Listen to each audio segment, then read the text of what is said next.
Hello everyone, कैसे हो आप सभी। तो गाइज आप सभी का स्वागत है हमारे यूट्यूब चैनल डिफेंस वाले पर। गाइज हम है डिफेंस वाले और हमारे तो खून में ही देशभक्ति है भाई, है ना। तो गाइज आज हम स्टार्ट करने वाले हैं न्यू चैप्टर सेट थ्योरी, जिसका फुल बेसिक कंसेप्ट यहाँ पढ़ेंगे और ये लेक्चर नंबर फर्स्ट है, ठीक है। तो गाइज लेक्चर स्टार्ट करने से पहले एक चीज तो मेरे दिमाग में आ गई, क्या एक डायलॉग याद आ गया यार सुपर 30 मूवी का। कौन सा डायलॉग है? अरे आज राजा का बेटा राजा नहीं बनेगा, अब राजा वही बनेगा जो उसका असली हकदार होगा भाई। तो ये तो भैया एक ट्रेलर है, आज को बड़ा मजा आने वाला है। इस वीडियो के लास्ट के अंदर देखना, इस वीडियो के लास्ट के अंदर एक आप लोगों के लिए बहुत ही बड़ा सरप्राइज है यार। दिवाली आने वाली है, एक बम धमाका तो बनता है ना, ठीक है। तो सेट थ्योरी का फुल बेसिक कंसेप्ट पढ़ेंगे और क्लास को एंड तक देखिएगा, लाइक एंड शेयर करते रहिएगा। देखिए मैं आपको बता देता हूं कि अपने इंडिया में लगभग 30 करोड़ स्टूडेंट हैं, जिसमें से बहुत ही सारे बच्चे ऐसे हैं जिनके पास प्रॉपर एजुकेशन नहीं पहुंच पाती, जो ड्रॉप कर देते हैं प्रॉपर एजुकेशन ना मिलने की वजह से। और हमारा जो मेन मकसद है, ठीक है, अब वो प्रॉब्लम कुछ भी हो सकती है। हो सकता है कि उसका जो पढ़ने के लिए जो उसकी एकेडमी है या उसका स्कूल है वो काफ़ी दूर है, वो भी एक रीज़न है। और फाइनेंशियल प्रॉब्लम ये भी एक रीज़न है, और ये सबसे बड़ा रीज़न है, ठीक है। तो हमारा मेन मकसद है उन सभी बच्चों तक एजुकेशन पहुंचाना। सबसे पहला लक्ष्य हमारा यही है कि उन सभी बच्चों तक एजुकेशन को पहुंचाना, जिसमें आप लोग मेरा साथ देंगे। और वो कैसे दे सकते हैं? ज़्यादा से ज़्यादा वीडियो को शेयर करके, ताकि उन सभी ज़रूरतमंद बच्चों तक अपना वीडियो पहुंच सके। तो स्टार्ट करते हैं गाइस, ठीक है। Chapter set theory full basic concept, आप लोगों को बहुत मजा आने वाला है इस वीडियो के अंदर। और लास्ट के अंदर, इस वीडियो के अंदर बहुत बड़ा सरप्राइज है आप लोगों के लिए, इसलिए इस वीडियो को एंड तक देखना बहुत जरूरी है, ठीक है। तो सबसे पहले वही कंसेप्ट से स्टार्ट करते हैं। और आज की इस वीडियो में मैं आपको टॉपिक करवाने वाला हूं, क्या क्या टॉपिक करवाने वाला हूं वो थोड़ा डिस्कस कर लेते हैं। सबसे पहले डेफिनेशन ऑफ सेट, सेट क्या होता है, रिप्रेजेंटेशन ऑफ सेट, सेट को किस टाइप से रिप्रेजेंट करते हैं, कितने टाइप से रिप्रेजेंट करते हैं। और नेक्स्ट इसमें टाइप्स ऑफ सेट, सेट के कितने टाइप्स हैं, वो क्या क्या है, वो सारी चीजें हम इस वीडियो के अंदर डिस्कस करने वाले हैं, ओके। तो सबसे पहले बात करते हैं डेफिनेशन ऑफ सेट की। तो सेट की डेफिनेशन की अगर हम बात करें मेरे प्यारे बच्चों, तो ये कहता है a set is well defined collection of objects और एलिमेंट्स, ठीक है।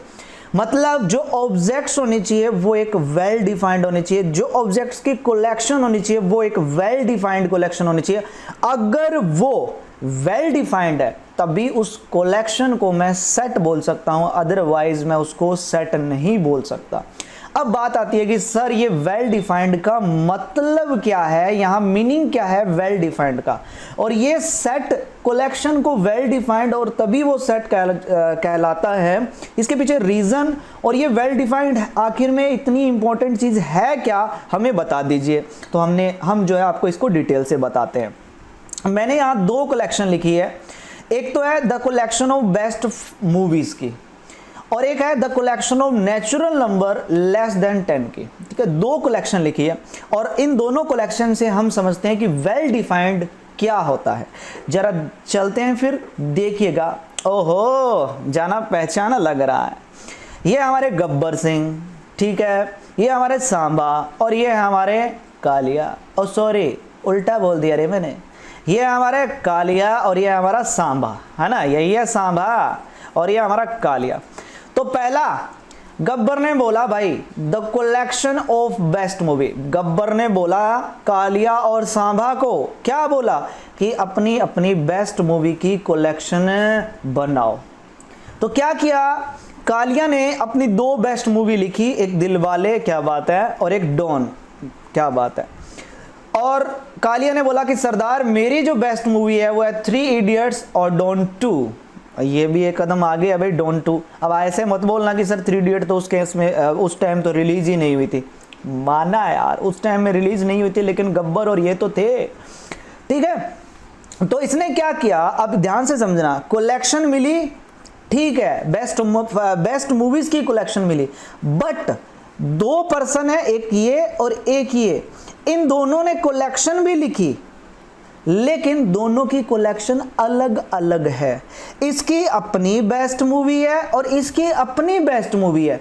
मतलब ये कि जब दो या दो से ज़्यादा पर्सन से अगर किसी कलेक्शन के बारे में पूछा जाता है और वो अपनी अपनी क्या करते हैं, अपना अपना ओपिनियन रखते हैं और अपना अपना बेस्ट मूवी देते हैं या बेस्ट बुक देते हैं, तो उस टाइप की कलेक्शन को हम वेल डिफाइंड नहीं बोल सकते। क्यों? क्योंकि दोनों का जो आंसर है, दोनों का जो रिजल्ट है वो अलग अलग होगा। हो भी सकता है और नहीं भी, लेकिन 100% होगा। सभी पर्सन का अपना अपना ओपिनियन होता है, सभी पर्सन का अपना अपना बेस्ट होता है। चाहे आप बेस्ट क्रिकेट प्लेयर ले लो, चाहे आप बेस्ट मूवी ले लो, चाहे आप बेस्ट बुक ले लो, ठीक है। ये सारी चीजें क्या रहती है मेरे बच्चे, वेल डिफाइंड नहीं रहती, ठीक है। ये चीज समझ में आया आप लोगों को कि ये वेल डिफाइंड क्यों नहीं है? क्योंकि ये पर्सन टू पर्सन अलग अलग होती जाती है, हर पर्सन की अपनी अपनी बेस्ट होती है, तो उस कलेक्शन को हम वेल डिफाइंड नहीं कह सकते। अब दूसरी कलेक्शन पे आते हैं। जैसे ये कलेक्शन है, इसने बोला कि the collection of natural number लिखो लेस देन 10। तो क्या किया, सांबा ने लिख दिया कि सरदार 1 2 3 4 5 6 7 8 9, और कालिया ने भी लिख दिया, बेचारा थोड़ा सोचा लेकिन फिर भी लिख दिया कि 1 2 3 4 5 6 7 8 9।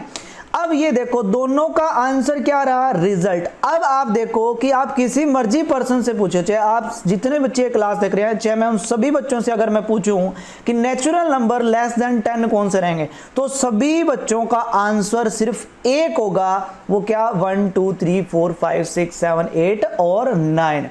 जब किसी कलेक्शन को लेकर सभी का आंसर सेम हो तो उस कलेक्शन को हम क्या बोलते हैं, वेल डिफाइंड कलेक्शन बोलते हैं। तो इसका मतलब ये जो नेचुरल नंबर की कलेक्शन होगी वो आपकी वेल डिफाइंड कलेक्शन होगी। क्लियर? तो आप सभी को पता चला कि वेल डिफाइंड कौन सी होती है और वेल डिफाइंड कौन सी नहीं होती है। सबसे बेस्ट मैंने आपको ये चीज बताई है, ठीक है। अभी ये तो ट्रेलर है, ये तो एक ट्रेलर है, आगे आगे देखो होता है क्या, ठीक है। और सरप्राइज तो बहुत बड़ा है आप लोगों के लिए। तो समझ में आया वेल डिफाइंड का मतलब।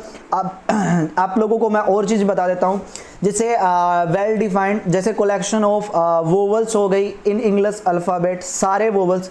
तो आप सभी को पता है, आप सभी के लिए ए ई आई ओ यू, सर ये सभी के लिए सेम रहेगा, तो इसका मतलब वो एक वेल डिफाइंड कलेक्शन है, ठीक है।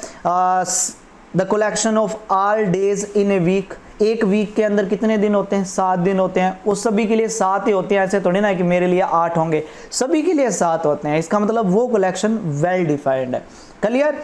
वेल डिफाइंड का मीनिंग आप सभी का एकदम क्लियर है। चलो अब चलते हैं नेक्स्ट पे। Next point, the following points में बी नोटेड, नोट कर लेना भाई, कि sets are usually denoted by capital letter. Sets को हम कैपिटल लेटर से डिनोट करते हैं, capital A, capital B, capital C, X Y Z जो भी हो, ठीक है। और उसके एलिमेंट्स को हमेशा एक स्मॉल लेटर से डिनोट किया जाता है, ठीक है। उसके एलिमेंट्स को हम क्या करेंगे, स्मॉल लेटर से डिनोट करेंगे। क्लियर? अब नेक्स्ट बात करते हैं रिप्रेजेंटेशन ऑफ सेट, ठीक है। अब भाई सेट को रिप्रेजेंट कैसे करते हैं? There are 2 method of representation of set. यहाँ जो है 2 तरीके होते हैं सेट को रिप्रेजेंट करने के लिए। एक जो फॉर्म होती है उसको हम बोलते हैं रोस्टर फॉर्म, और सेकंड जो फॉर्म होती है उसको हम बोलते हैं सेट बिल्डर फॉर्म, ठीक है। विद एग्जांपल आपको बताऊंगा। रोस्टर फॉर्म को हम टेबुलर फॉर्म भी बोल सकते हैं और एक लिस्टिंग फॉर्म भी उसको हम बोल सकते हैं, ठीक है। याद रखना कि हम उसको जो है लिस्टिंग फॉर्म भी बोल सकते हैं। क्लियर? एंड सेकेंड फॉर्म हमारी आई सेट बिल्डर फॉर्म। तो 1 बाय 1 करके हम देखते हैं कि सेट बिल्डर फॉर्म क्या होती है और रोस्टर फॉर्म क्या होती है। तो सबसे पहले हम बात करते हैं रोस्टर फॉर्म की। मेरे प्यारे बच्चों ध्यान से देखिएगा, रोस्टर फॉर्म और tabular form, all element of a set are listed. Set के जितने भी एलिमेंट्स होंगे उनकी एक लिस्ट बनाएंगे, and the elements being separated by commas, उन एलिमेंट्स को हम क्या करेंगे, कोमास लगा के सेपरेट करेंगे। Are enclosed within bracket, और इस ब्रैकेट में मतलब इस करली ब्रैकेट में उनको क्या कर देंगे, बंद कर देंगे, तो वो जो फॉर्म बनेगी उस फॉर्म को हम बोलते हैं रोस्टर फॉर्म। अब कैसे, जैसे देखिए the set of natural number less than 5, ठीक है, आप सभी को पता है कि नेचुरल नंबर लेस देन 5 तो रहेगा 1 2 3 और 4, ये वो नेचुरल नंबर है जो 5 से छोटे हैं। मैंने क्या किया, वो सारे एलिमेंट लिख लिए जो सेट के अंदर आएंगे। अब इन सभी एलिमेंट्स को मैंने कोमा लगा के सेपरेट कर दिए और एक करली ब्रैकेट में इनको बंद कर दिए। अब ये जो फॉर्म बनी, इस फॉर्म को हम बोलते हैं roster form, tabular form, listing form. Clear सभी का, रोस्टर फॉर्म क्लियर है। मैं आपको और एग्जांपल लेके बता देता हूं, ठीक है। जैसे the set of prime number less than 10, 10 से छोटे प्राइम नंबर, ठीक है। आप लिखोगे सर 10 से छोटे प्राइम नंबर हमारा हो गया 2 हो गया, 3 हो गया, 5 हो गया, 7 हो गया। 10 से छोटे प्राइम नंबर तो सर हमारे ये हो गए। तो मैंने क्या किया, इनको कोमा लगा के अलग अलग कर दिया और एक करली ब्रैकेट में बंद कर दिया। अब ये जो फॉर्म बनी, क्या फॉर्म बन गई है, एक रोस्टर फॉर्म बन गई। क्लियर सभी का, रोस्टर फॉर्म, ठीक है। नेक्स्ट पे चलते हैं, सेट बिल्डर फॉर्म। अब बात करते हैं कि सेट बिल्डर फॉर्म क्या होगी, ठीक है। ऑल द एलिमेंट्स, ध्यान से समझिएगा, set builder form, all the elements of a set possess a single common property which is not possessed by any element outside the set। कहने का मतलब ये है कि जो सेट रहेगा उसके जो एलिमेंट्स रहेंगे वो एक सिंगल प्रॉपर्टी को क्या करेंगे, फॉलो करेंगे, ठीक है। उन सभी का जो कैरेक्टर रहेगा वो सेम रहेगा। ऐसा नहीं होगा कि उस सेट से बाहर भी कोई एक ऐसा एलिमेंट है जिसका कैरेक्टर सेट के अंदर वाले एलिमेंट के जैसा है। फॉर एग्जाम्पल देखो, जैसे ये मेरे पास एक सेट है, ठीक है, क्या दिया हुआ है, सेट ऑफ ऑल वोवल्स दिए हुए हैं इन इंग्लिश अल्फाबेट। आप सभी को पता है एक सेट है और किसका है, ये एक वोवल्स का सेट है, इसके अंदर सारे के सारे वोवल्स लिखे हुए हैं। अब एक बात बताओ, इन एलिमेंट को छोड़ के क्या कोई और वोवल बचा है, क्या कोई ऐसा वोवल बचा है कि आप बता दो कि सर एक वो वोवल बच गया, नहीं बचा। सभी का कैरेक्टर, सभी एक ही प्रॉपर्टी को क्या करते हैं, फॉलो करते हैं। अब इसको मैं सेट बिल्डर फॉर्म में कैसे लिखूंगा सर, देखिएगा ध्यान से, ये सारे के सारे सिर्फ एक प्रॉपर्टी को फॉलो करते हैं, तो मैं क्या कर लेता हूं, सभी एलिमेंट को x लेट कर लेता हूं। क्या मान लेता हूं, x लेट कर लेता हूं, और मैं कह देता हूं कि जो x है वो क्या, is a vowels in English alphabet. मतलब इस सेट A के अंदर X टाइप के एलिमेंट आएंगे और उनका टाइप क्या होगा, जो X होगा वो वोवल्स होगा इन इंग्लिश अल्फाबेट्स। आप सभी को पता चल गया कि इंग्लिश अल्फाबेट्स में वोवल्स मतलब A E I O U, ये इस सेट के अंदर एलिमेंट आएंगे। दूसरा मैं एग्जांपल लेके आपको और बता देता हूं, देखिएगा, जैसे एक सेट मेरे को दे दिया, ए सेट ऑफ नेचुरल नंबर, जिसे हमने पीछे वाला एग्जांपल ले लेता हूं, ठीक है, लेस देन, ये लेस है भाई, लेस देन 6, 6 से छोटा। तो सबसे पहले इसको मैं क्या करूंगा, रोस्टर फॉर्म में लिखूंगा, 1, 2, 3, 4, 5, रोस्टर फॉर्म में लिख दिया। अब इसको मैं सेट बिल्डर फॉर्म में कन्वर्ट करूंगा। अब देखो ये क्या है, नेचुरल नंबर है और लेस देन 6 है। अब एक बात बताओ, क्या ये जो मैंने नंबर लिखे हैं, क्या 6 से छोटे इन नंबर के अलावा कोई और नेचुरल नंबर है? नहीं है। तो इसका मतलब 6 से छोटे नेचुरल नंबर सिर्फ यही है, इनके अलावा कोई और एलिमेंट या कोई और नंबर नहीं है जो इस प्रॉपर्टी को फॉलो करता हो। ठीक है, तो मैं क्या कर लेता हूं, इन सभी एलिमेंट्स को क्या लेट कर लेता हूं, x लेट कर लेता हूं, और मैं कह देता हूं कि x जो है वो नेचुरल नंबर है, x belongs to natural number, और x की जो वैल्यू है वो लेस देन 6 है। अब आपके दिमाग में एक बात बताओ, x है नेचुरल नंबर और x क्या है लेस देन 6, तो इसका मतलब x क्या आएगा 1 2 3 4 5। तो ये हमने क्या किया, इसको सेट बिल्डर फॉर्म में लिख दिया। क्लियर सभी का, सेट बिल्डर फॉर्म अच्छे से क्लियर है। चलो नेक्स्ट चलते हैं फिर टाइप्स ऑफ सेट पे। ठीक है, टाइप्स ऑफ सेट पढ़ते हैं मेरे प्यारे बच्चों। हमारे पास 5 टाइप के सेट होते हैं। ठीक है, एम्प्टी सेट जिसको हम नल सेट भी बोल सकते हैं और जिसको हम वॉइड सेट भी बोल सकते हैं। ठीक, next second type singleton set, third type finite और इनफाइनाइट सेट, और फोर्थ टाइप आता है इक्विवेलेंट सेट्स, और फिफ्थ आता है इक्वल सेट। ये टाइप्स हैं। ठीक है, और ये डेफिनेशन है। ये टाइप्स हैं मेरे प्यारे बच्चों, और ये डेफिनेशन है कि इक्विवेलेंट सेट कौन से होते हैं और इक्वल सेट्स कौन से होते हैं। मैं पहले बता रहा हूँ, सिर्फ 3 टाइप हैं और ये 2 इसमें डेफिनेशन है। क्लियर, तो सबसे पहले डेफिनेशन देखते हैं एम्प्टी सेट की और नल सेट की। जैसे empty set, A set which does not contain any element is called empty set. एक ऐसा सेट जिसके अंदर कोई भी एलिमेंट ना हो, बिल्कुल मतलब बिल्कुल खाली है, एक भी एलिमेंट उसमें नहीं आएगा, तो उस सेट को हम एम्प्टी सेट बोल देते हैं। ठीक है, और जिसको हम नल सेट भी बोल देते हैं, जिसको हम वॉइड सेट भी बोल देते हैं। The empty set is denoted by, empty set को या तो खाली करली ब्रैकेट से डिनोट करेंगे या हम उसको फाई से डिनोट करेंगे। याद रखना, एम्प्टी सेट को सिर्फ और सिर्फ या तो खाली करली ब्रैकेट से डिनोट किया जाता है या सिर्फ और सिर्फ फाई से डिनोट किया जाता है। अगर वो ऐसा लिख देता है तो ये एम्प्टी सेट नहीं है, इसके अंदर एक क्या आ गया, फाई एलिमेंट आ गया। अगर वो ऐसा लिख देता है तो ये एम्प्टी सेट नहीं है, क्योंकि इसके अंदर एक 0 एलिमेंट आ गया। तो ये तो वैसे कोई चीज नहीं बनती, लेकिन मैं आपको बता देता हूं कि क्या एम्प्टी सेट को सिर्फ और सिर्फ खाली करली ब्रैकेट और फाई से ही डिनोट करेंगे ही करेंगे। अब जैसे फॉर एग्जांपल देखिए, the set of even prime number greater than 2। आप सभी को पता है कि 2 से बड़ा कोई भी प्राइम नंबर नहीं होता, वो भी इवन। 2 से बड़ा कोई भी इवन प्राइम नंबर नहीं होता। नहीं, ठीक है, तो इसका मतलब इस सेट में तो सर कोई भी एलिमेंट नहीं आएगा, ये सेट क्या रहेगा, खाली रहेगा। खाली रहने का मतलब है कि सेट क्या रहेगा, आपका एम्प्टी रहेगा।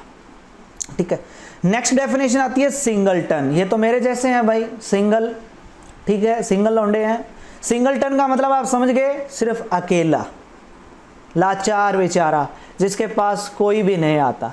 ए set which contain only 1 element is called singleton set. एक ऐसा सेट जिसके अंदर सिर्फ और सिर्फ एक ही एलिमेंट हो, जिसको हम क्या बोलेंगे, सिंगलटन सेट बोलेंगे।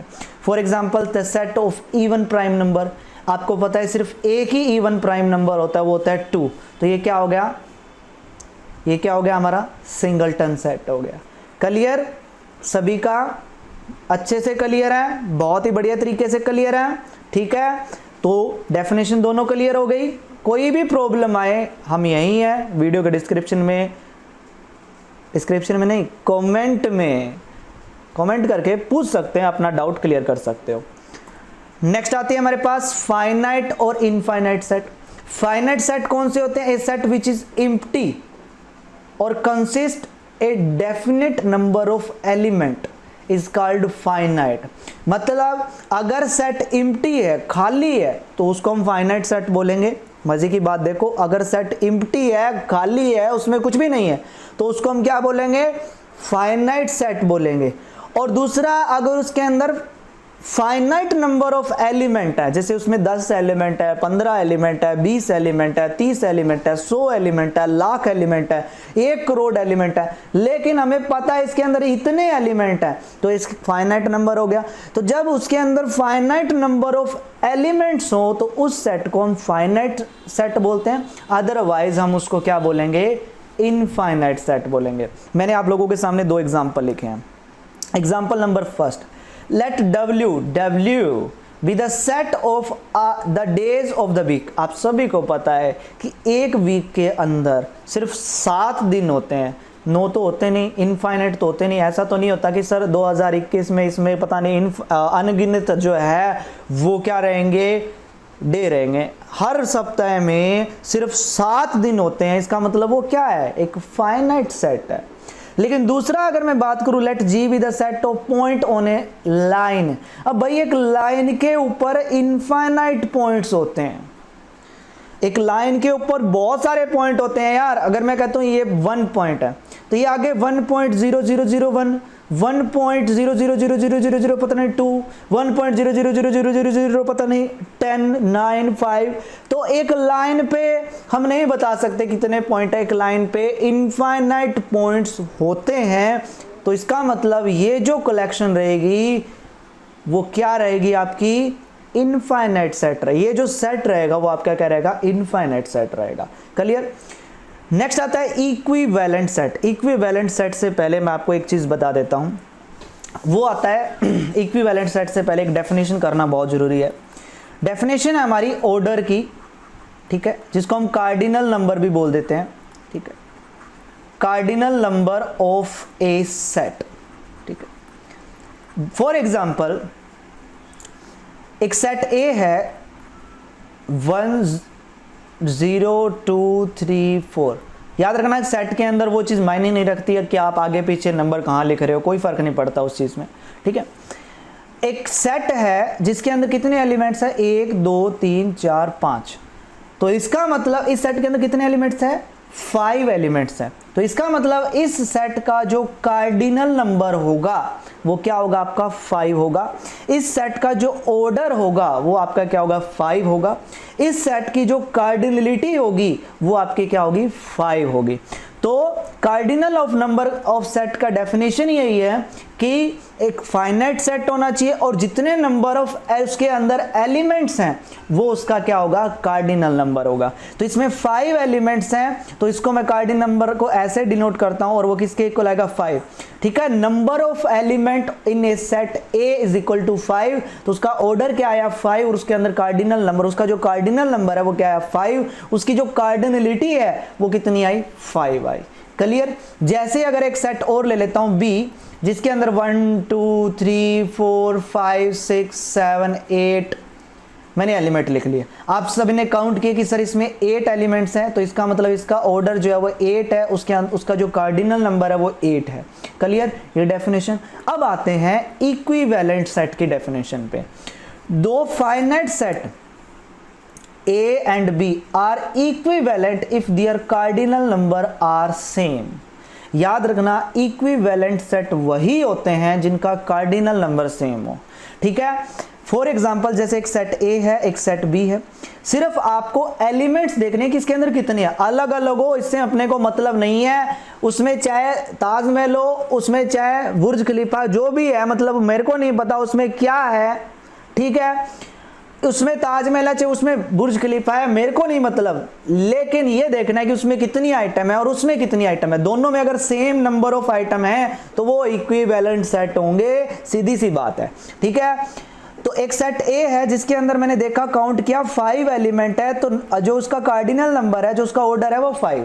एक दूसरा सेट बी है जिसके अंदर मैंने काउंट किया, उसके अंदर भी 5 एलिमेंट्स हैं, तो उसका कार्डिनल नंबर भी 5 है। और दोनों का कार्डिनल नंबर जब सेम हो तो उसको हम क्या बोलते हैं, इक्विवेलेंट सेट बोलते हैं। क्या बोलते हैं मेरे प्यारे बच्चों, इक्विवेलेंट सेट बोलते हैं, ठीक है ना। अब एक चीज़ आनी चाहिए आपके दिमाग में, अब बच्चों के दिमाग में एक चीज़ तो रह जाती है, ठीक है, क्या डाउट। देखो जैसे एक सेट ए दे दिया 1 2 3 4 5, एक सेट बी दे दिया 1 2 3 4 5। अब बच्चे कह देते हैं कि सर दोनों में सेम ही तो एलिमेंट है, इसमें भी 1, इसमें भी 2 3 4 5। लेकिन इक्विवेलेंट की डेफिनेशन अभी बताई थी, आपको काउंट करना है, count number of element count करने हैं आपको भाई। 1 2 3 4 5, इसमें 1 2 3 4 5 6। अरे अपने को मतलब नहीं है यार रिपीट हुआ या नहीं हुआ, अपने को मतलब नहीं है, लेकिन एलिमेंट तो उसके अंदर 6 हैं और उसके अंदर 5 हैं। तो इसका मतलब क्या हुआ, इसका मतलब यही हुआ कि वो क्या है, इक्विवेलेंट सेट नहीं है। लेकिन वैसे भी ऐसा एग्जांपल नहीं आता है, लेकिन फिर भी कई दिमाग में आ जाता है बच्चे के कि सर ऐसा हो सकता है क्या, नहीं हो सकता। नंबर ऑफ एलिमेंट इक्वल होने चाहिए तभी आपका वो होगा, अदरवाइज नहीं होगा। ठीक है, तो इक्विवेलेंट सेट हो गया, क्लियर सभी का।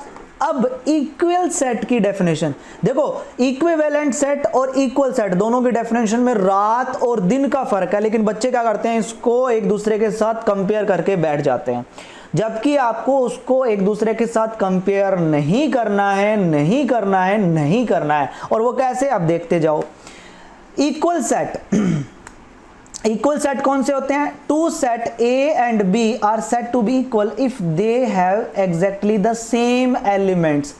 वहां सेम नंबर ऑफ एलिमेंट थे और यहां सेम एलिमेंट, दोनों के अंदर सेम एलिमेंट होने बहुत जरूरी है, तभी वो मैं उनको इक्वल लिख सकता हूं, तभी ए और बी इक्वल होंगे। अदरवाइज सेट बी अनइक्वल, अगर ये कंडीशन नहीं है तो उनको हम अनइक्वल बोलेंगे, मतलब A is not equal to B, A B के इक्वल नहीं रहेगा। फॉर एग्जाम्पल के बगैर तो हमारी दाल भी निकलती है ना। लेट ए, एक सेट ए दिया हुआ है, एक सेट बी दिया हुआ है, then A and B are equal. कैसे, देखो इसमें 1 है, इसमें भी 1 है, इसमें 2 है, इसमें भी 2 है, इसमें 4 है, इसमें भी 4 है, इसमें 3 है, इसमें भी 3 है। क्या कोई एक ऐसा एलिमेंट बचा जो ए में है बी में नहीं है? नहीं बचा। क्या कोई एक ऐसा एलिमेंट बचा जो बी में है लेकिन ए में नहीं है? नहीं बचा। तो इसका मतलब क्या हुआ कि ए के सारे एलिमेंट बी में हैं और बी के सारे एलिमेंट ए में हैं, तो इसका मतलब ए और बी दोनों इक्वल हैं। ठीक है, लेकिन जैसे ही मैं दूसरे एग्जांपल पे आता हूं, इसमें 2 है, इसमें भी 2 है, इसमें 4 है, इसमें भी 4 है, इसमें 3 है, इसमें भी 3 है, बट बी में 5 है लेकिन इसमें 5 नहीं है, तो इसका मतलब अब ये दोनों इक्वल नहीं है।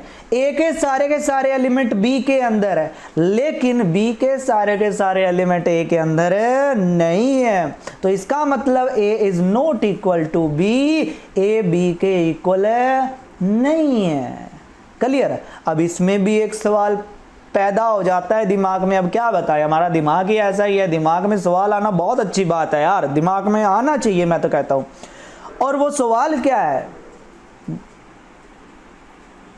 वो सवाल मैं बता देता हूं क्या है।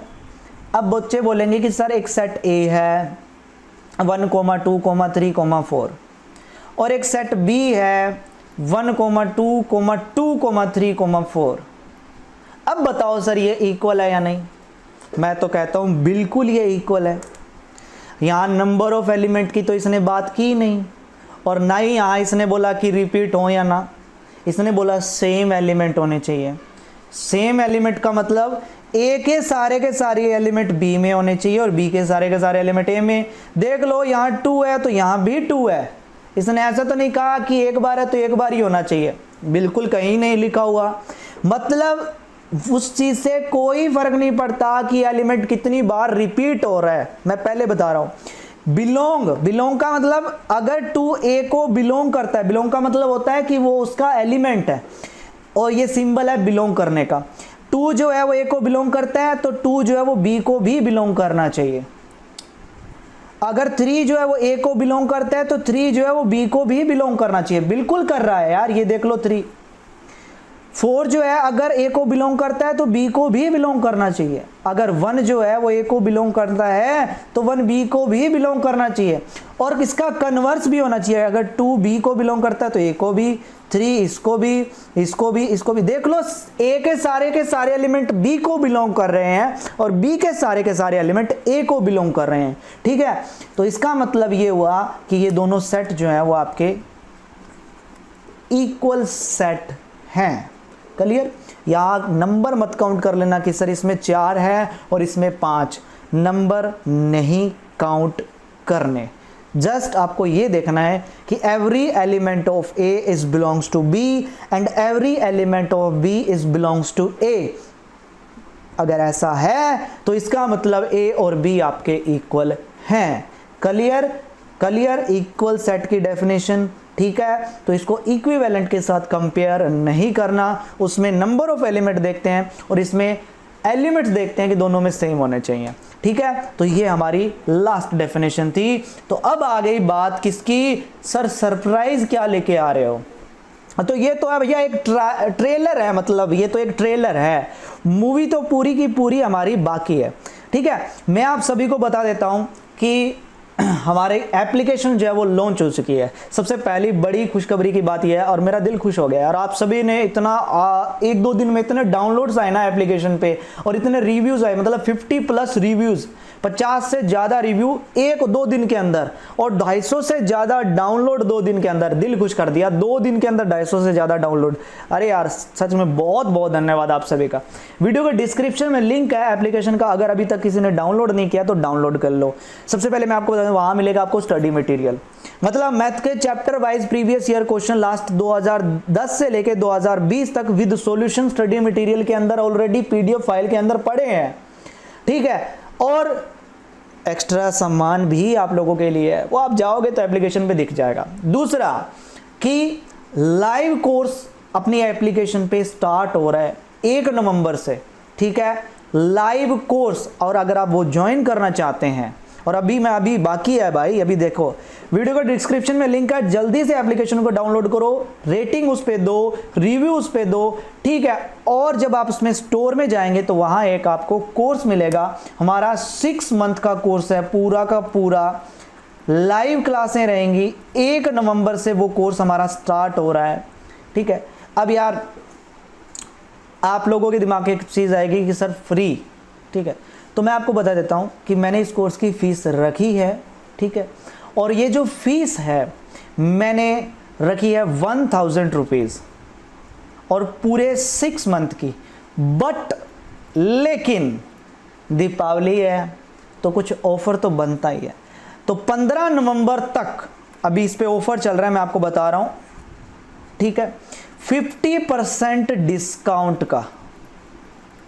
मतलब अभी आपको ये कोर्स मिलेगा सिर्फ और सिर्फ 500 रुपए में, पूरा का पूरा 6 मंथ का लाइव कोर्स रहेगा।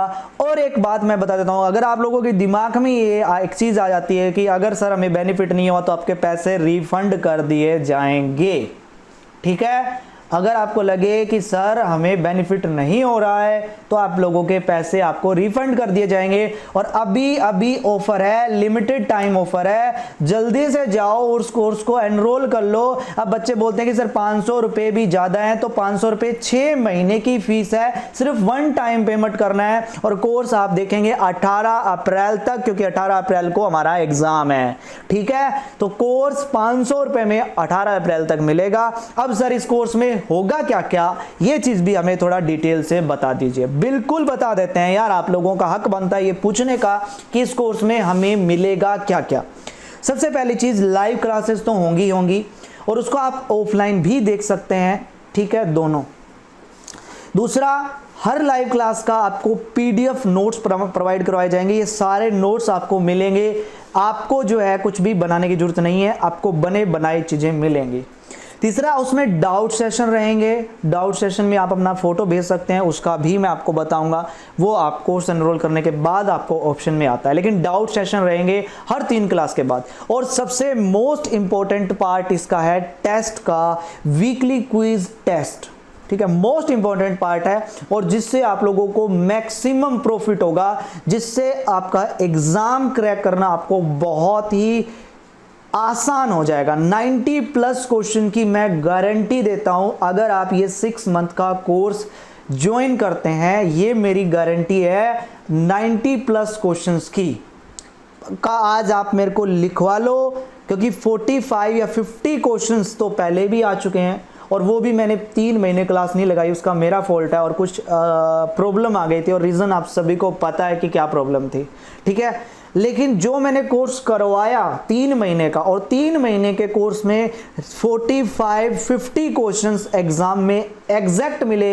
एग्जाम में बच्चों ने बहुत अच्छा स्कोर किया, और अपने कुछ स्टूडेंट मेरे जो मेरे से पढ़ते थे, उन्होंने एनडीए 2020 पेपर फर्स्ट और सेकंड को क्रैक किया, और बहुत ही अच्छा स्कोर भी उन्होंने किया है। वो बता रहे हैं, क्योंकि अभी फाइनल रिजल्ट आएगा, ठीक है, क्लियर, क्योंकि अभी वो एसएसबी के लिए एलिजिबल हो चुके हैं।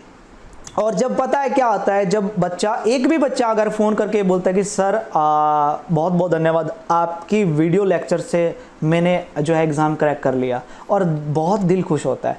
तो अगर आप भी ये करना चाहते हैं, 500 रुपये कोई ज़्यादा नहीं है, 6 महीने की फ़ीस है, ठीक है, कोई ज़्यादा नहीं है, अभी 50% ऑफ है। अब ये 50% ऑफ कैसे मिलेगा? ये आप जब उस कोर्स में जाएंगे ना, तो वहाँ आपको एक स्पेशल कूपन कोड मिलेगा। अब ये कूपन कोड तो उसी को मिलेगा जो एप्लीकेशन डाउनलोड करेंगे, ठीक है, और उस कोर्स में जाएंगे, तो वहाँ आपको एक कूपन कोड मिलेगा जिसको अप्लाई करने पर 50% डिस्काउंट आपको मिल जाएगा। और इस कोर्स में आपको आरएस अग्रवाल, पाथफाइंडर, इनकी वीडियोस मिलेंगी, रिकॉर्डेड वीडियोस मिलेंगी। अगर आप लोग कहते हैं कि सर ये भी लाइव में करवा देना, तो ये भी लाइव में मैं करवा दूंगा।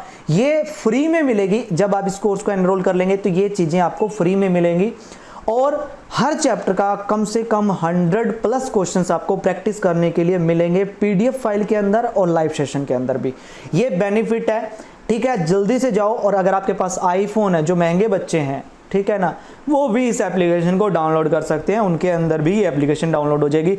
वीडियो के डिस्क्रिप्शन में लिंक है, जल्दी से जल्दी जाओ और इस एप्लीकेशन को डाउनलोड करो और एंजॉय करो हमारे इस कोर्स को, ठीक है गाइज।